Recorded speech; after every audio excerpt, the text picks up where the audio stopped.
وفاء. أنا اسمي فيفي من فضلك. طيب هات يا فيفي. الله، ما تجيبي، انت مش شايفه الطبق بتاعي؟ يا أخي مش قصد الطبق، خد عندك في الورقة. قصدك الورقه. ايوه يا ستي، اهي الورق. خد عندك 7 في 7. 7 في 7، ادي 7 في 7، وبعدين حط عليها 8 في 9. حطينا 8 في 9.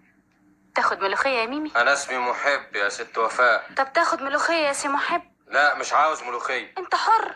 قدامك ايه دلوقتي يا خيري؟ قدامي المكرونه. يا أخي خليك ويايا، أنا قصدي الحسبة.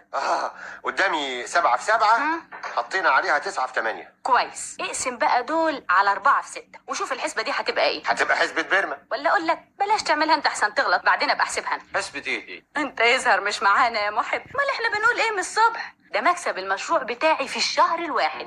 كده، انما انت ما قلتلناش ايه هو المشروع اللي هيكسب المكسب الهايل ده. ده اول مشروع من نوعه في مصر. وهتقولي لنا عليه طبعا. انا هبيع كوارع. ايه؟ والكوارع دي تبقى اول مشروع من نوعه في مصر؟ الكوارع قديمة فعلا، انما الجديد هو الطريقة اللي هقدمها بيها للزباين. تعرف هبيعها في ايه؟ في سلطانية طبعا. لا، في علبة نايلون. كويس ولا لا؟ جميل جدا، هنيكي على المشروع الهايل ده. وانت بقى هتعمل ايه بال1000 جنيه بتاعتك؟ انا مشروعي هيفضل سر. سر على اختك وخطيبها؟ ده لو اتعرف السر ده اخسر ملايين، بكره هيبقى اخوكي من اصحاب الملايين. طب وجمال هيعمل ايه بال1000 جنيه بتاعته؟ ما قاليش. انا عاوز احسب ال1000 جنيه بتاعتي هيبقوا ايه بعد 6 شهور. امسك الورقة تاني. مسكنا الورقة. تاخد مكرونة يا ميمي؟ انا قلت لك 1000 مرة اسمي محب. طيب تاخد مكرونة يا محب؟ لا مش عاوز. طيب وبتتخلق كده ليه؟ انا شبعت خلاص. الله، ده باين انه زعل. محب رايح فين يا محب؟ رايح في داهية. ايه يا سعدية؟ ستي وفاء بتقول لك تعالى علشان تاكل الحلو. مش عاوز منها لا حلو ولا مر، دي عيشة تسد النفس. ايه اللي حصل يا سيدي؟ انت باين عليك زعلان قوي يا سيدي. زعلان؟ مين قال كده؟ ده انا مبسوط قوي، هفرقع من الانبساط. اسم النبي حرصك وصينك يا سيدي. انت حاسس بوجع؟ حدرجة بدرجة من كل عين سرجة. ايوه ارقيني يا بنت يا سعدية، اصل جدتي ملبشة عليا عفريت. يا اختي الشر بره وبعيد. عفريت ايه يا سيدي؟ ايوه عليا عفريت اسمها وفاء. وفاء؟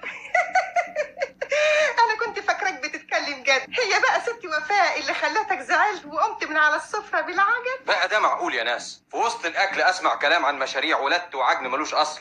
بقى يعني اجي اقضي يومين مع خطيبتي القاها غرقانه في الحسابات؟ انا هتجوز ست ولا كاتب حسابات؟ والنبي عندك حق يا سيدي. الأصول إن النظرات تسبق الحسابات والابتسامات قبل الكتابات.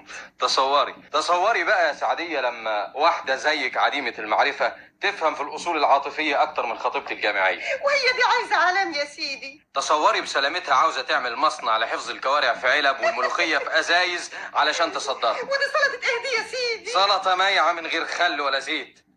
بقى كده يا ناس تطلع زيارتي ورديحي كده، مش طاير اقول كلمه لخطيبتي ولا اسمع منها كلمه تفتح النفس. والنبي كلامك في محله يا سيدي. كان اصول الزياره ما تخلاش من كلمتين حلوين.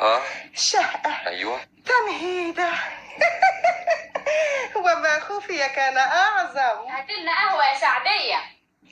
تشرب قهوه مظبوط ولا سكر زياده يا سيدي؟ ساده حزين. سادة ليه؟ اعملي لنا فنجانين سكر زيادة.